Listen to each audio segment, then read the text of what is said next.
नमस्कार, मैं हूं कुलभास्कर ओझा और आप देख रहे हैं न्यूज कॉरिडोर्स। और मैं हूं आपके साथ वक्ता दुबे। हरिशंकर तिवारी से जुड़ी कहानियों का सिलसिला अब उस मोड़ पर पहुंच चुका है जिसमें आप विधायक हरिशंकर तिवारी, जिनको प्रदेश की सत्ता में हुए परिवर्तन से नया अभय दान मिला, वो अब न केवल संक्रमण काल से निकल आए बल्कि नए सिरे से अपने साम्राज्य के विस्तार में जुटे, तो फिर उनका कद सियासत में बढ़ता चला गया। और यहाँ से हरिशंकर तिवारी की नजर मुड़ी रेलवे की तरफ, जिसमें उन्होंने न केवल अपना दखल बढ़ाया बल्कि एक समय तो ऐसा भी आ गया कि उन्होंने एक छत्र राज भी किया। हालांकि यहाँ भी उन्होंने अपने नए दुश्मन बनाए। तो क्या वो दुश्मन हरिशंकर तिवारी पर हावी हुए? क्या गोरखपुर एक बार फिर भूमि संग्राम का मैदान बना? क्या राजपूत बनाम ब्राह्मण का अघोषित युद्ध अब नई दिशा में बढ़ा? आज बात हरिशंकर तिवारी की जिंदगी से जुड़े इन्हीं कुछ पन्नों की।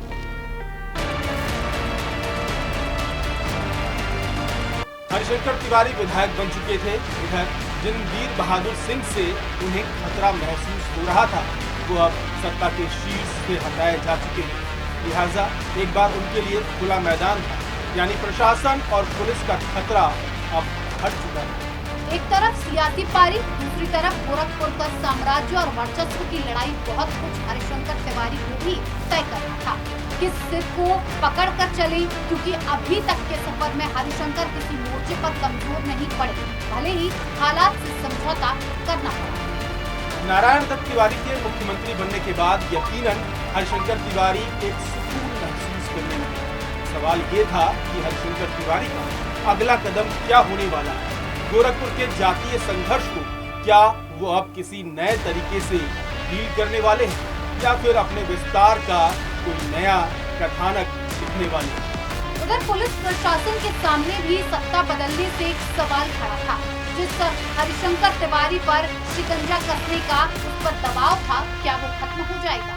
हरिशंकर तिवारी के मामले में एक बार फिर उसे हाथ पैर बांधने होंगे।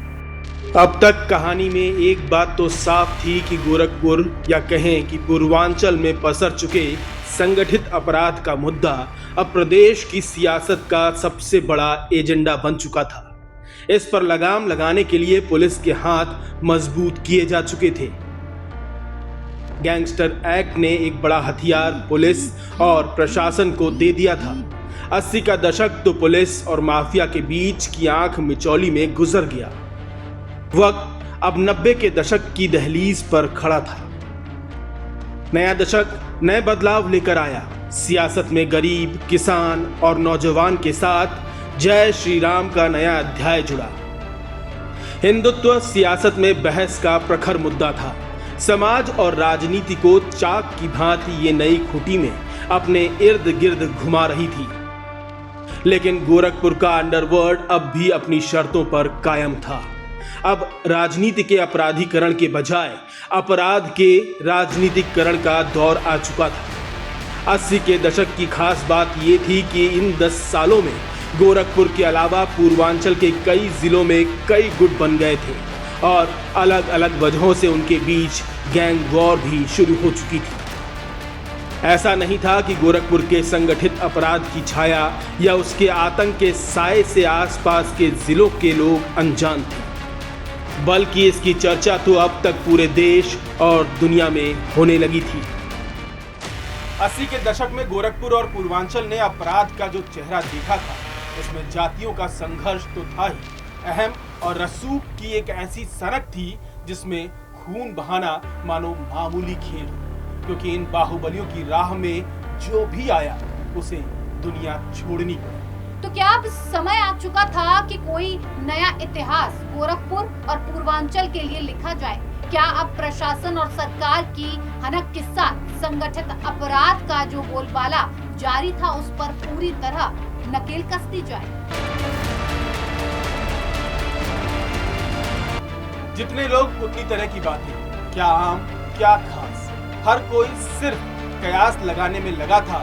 सत्ता परिवर्तन का गोरखपुर के संगठित अपराध पर असर को देखने और जानने वालों की राय इसे लेकर अब बटी हुई थी। 90 का दशक आखिर किस तरह से बदलाव लाता, ये भी एक सवाल था, क्योंकि जिस तरह से सख्त कानून का खौफ अपराध और उनके आकाओं पर असर डालता, वो अमल में आ चुका था। लेकिन उसके नतीजे अभी तक चमत्कारी साबित नहीं हुए थे। तो ऐसे में सभी को लगा कि क्या पता गुजरे 80 के दशक के बाद हम जिस दशक में प्रवेश कर रहे हैं वो कई लिहाज से बदलाव लेकर आए, खासकर गोरखपुर के खूनी संग्राम का साम्राज्य अब सिमट जाए। पर जिन लोगों ने भी ऐसा सोचा वो शायद भविष्य की लिखी इबारत को पढ़ने में नाकाम रहे।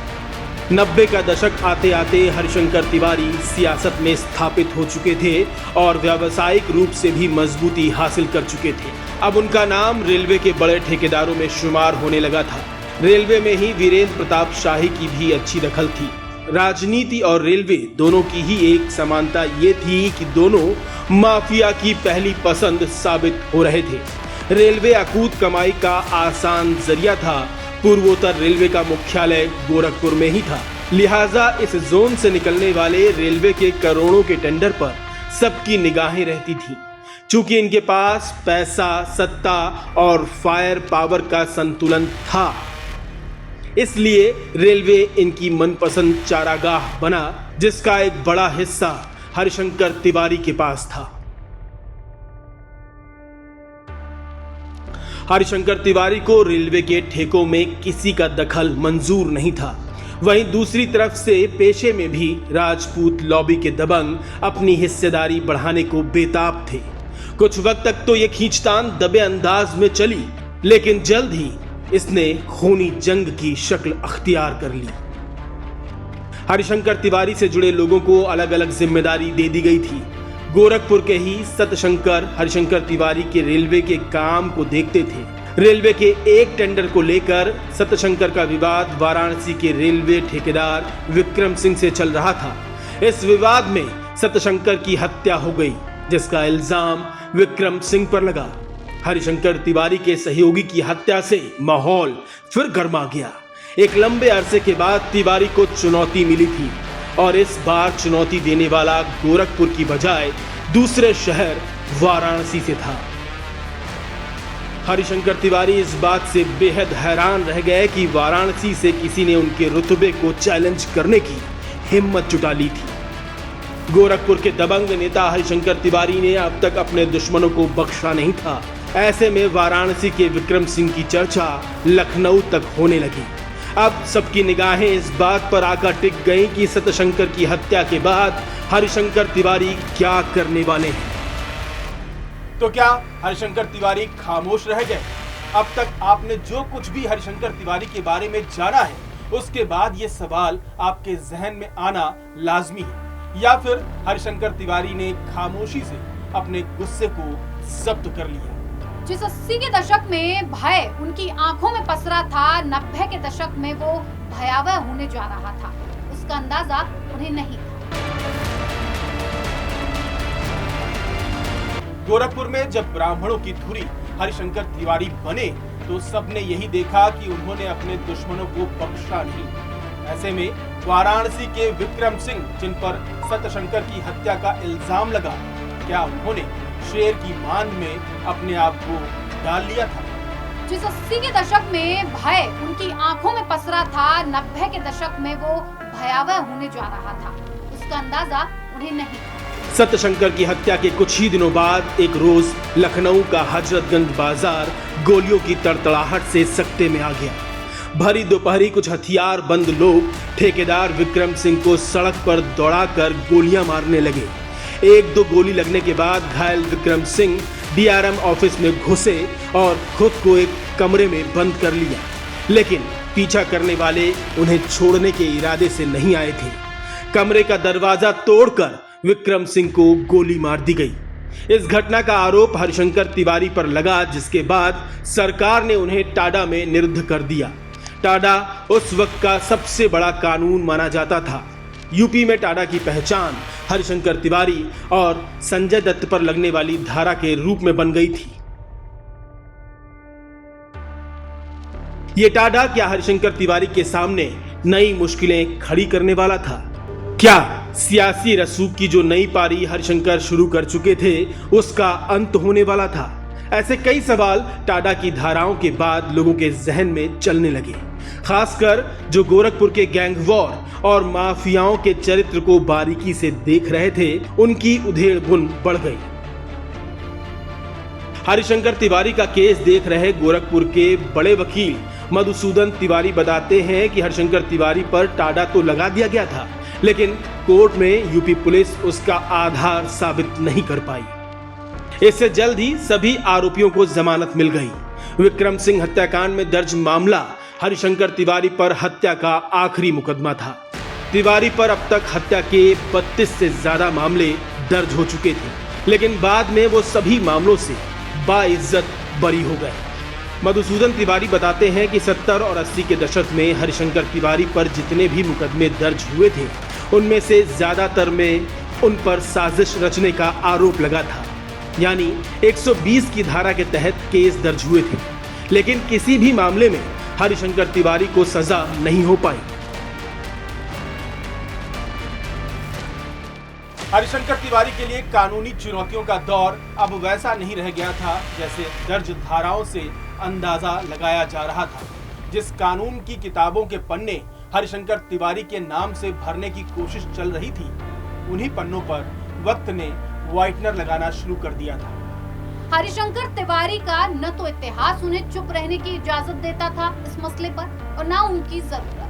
वाराणसी से जुड़े इस तार ने क्या हरिशंकर तिवारी को चौंकाया, क्योंकि लोकल से ये मामला रीजनल हो चुका था, लेकिन इसकी परिधि अभी इतनी नहीं थी कि गोरखपुर के माफिया राज से टकराने का जोखिम कोई मोड़ ले। हरिशंकर तिवारी और वीरेंद्र प्रताप शाही दोनों अब सियासत के खिलाड़ी बन चुके थे। इंतकाम की आग अब ठंडी पड़ने लगी थी। अब राजनीतिक वर्चस्व का एक नया मोर्चा खुल चुका था। इसमें शह और मात के समीकरण सेट करने में दोनों जुटे हुए थे। अब सबकी निगाहें इस बात पर टिक गई थी कि सत्यशंकर की हत्या के बाद हरिशंकर तिवारी क्या करने वाले हैं। जिस तरह से उनके आदमी की हत्या की गई, उसका बदला अब किस तरह से लिए जाने वाला था, और यकीन मानिए सारी आशंकाएं सच भी साबित हो गईं। हरिशंकर तिवारी और वीरेंद्र प्रताप शाही दोनों ही विधायक बन चुके थे। कई मौके ऐसे आए जब चुनावों में हार मिली, लेकिन दोनों सियासी अखाड़े में डटे रहे। दोनों अपने अपने इलाके में हार जीत के समीकरण बिठाने में लगे रहते। चुनावी राजनीति में आने का फायदा ये हुआ कि जनसंपर्क बढ़ा और इसके साथ ही समर्थकों की वो जमात भी तैयार हुई जो खुलकर इनके जयकारे लगाने लगी। 1989 का विधानसभा चुनाव हारने के बाद शाही ने अपनी सीट बदल ली। शाही अब गोरखपुर सदर से ताल ठोकने लगे थे। हालांकि 1991 और 1993 का विधानसभा चुनाव वो हार गए थे, लेकिन इतिहास चुनाव हार के बाद भी उनके वर्तमान को रसूखदार बनाए हुए था। वही तिवारी लगातार चुनाव जीतकर खुद को अपराजेय साबित कर चुके थे। 90 के शुरुआती दौर में जब सबकी नजर तिवारी और शाही पर टिकी हुई थी, तब गोरखपुर के एन सिंडिकेट ने रेलवे में ठीक ठाक पैठ बना ली थी। इस टीम का संयुक्त रूप से तो किसी गैंग से कोई संबंध नहीं था, लेकिन इस टीम के सभी सदस्य प्रभावशाली थे और उनकी अपनी अपनी दुश्मनी चल रही थी। सब अपने अपने इलाके में छत्रप की भूमिका में थे। इस सिंडिकेट का नेटवर्क बिहार तक फैला था, जहां के उभरते माफिया इस सिंडिकेट के बिजनेस पार्टनर बन चुके थे। माना जाता है कि इस टीम के सदस्यों की शागिर्दी में उत्तर भारत का सबसे खूंखार अपराधी पनपा। इस टीम के सदस्य थे अरुण मिश्रा सभासद, स्वर्गीय सुरेंद्र सिंह ब्लॉक प्रमुख, ज्ञान श्रीवास्तव ठेकेदार, सुभाष दुबे कर्मचारी नेता रेलवे, और बिहार में इस ग्रुप के तार जुड़े थे छोटन शुक्ला और सूरज भान सिंह से। इस बीच 1996 आने के साथ ही गोरखपुर रेल मंडल दो हिस्सों में बंट गया। तब के रेल मंत्री रहे रामविलास पासवान ने इसके दो टुकड़े करते हुए ईस्ट सेंट्रल रेलवे का मुख्यालय अपने संसदीय क्षेत्र हाजीपुर को बना दिया, जबकि इससे पहले बिहार के उत्तर पश्चिम जिले इसी गोरखपुर रेल मंडल में आते थे और दोनों राज्यों के कई माफियाओं की नजदीकी इसी मंडल के रेल ठेकों ने बढ़ाई थी। इस तरह माफियाओं के बीच बिजनेस सिंडिकेट की नींव पड़ी और हरिशंकर तिवारी ने इस बिजनेस सिंडिकेट का रास्ता सभी को दिखाया। इसी बिजनेस सिंडिकेट की वजह से हरिशंकर तिवारी गॉडफादर की भूमिका में आ गए, लेकिन इन चुनौतियों से बड़ी एक चुनौती अभी उनकी राह में आने वाली थी। लेकिन इस चुनौती का अंदेशा किसी को दूर दूर तक नहीं था। किसी को अंदाजा भी नहीं था कि जिस संगठित अपराध ने चुपके से सियासत की खादी ओढ़ ली है, वो अपने नए कलेवर में फिर से लौटने वाली है। रेलवे सियासत में अब तिवारी की भूमिका और कद दोनों बढ़ चुके थे। ये आपने अब तक की कहानी में जान लिया, लेकिन आने वाले वक्त में तिवारी और गोरखपुर के साथ ही पूरे प्रदेश में एक अनजाने खतरे की दस्तक होने वाली थी। क्या थी ये दस्तक और कौन था जिसके साए ने यूपी में अपराध का एक मॉडल बनाया, जिसकी किस्सा गोई आज भी बेहिचक कहने में गुरेज नहीं की जाती, और यूपी पुलिस का एक सफल मॉडल जिसकी बुनियाद इस दस्तक के बाद पड़ी, वो सब बताएंगे आपको। बने रहिए हमारे साथ।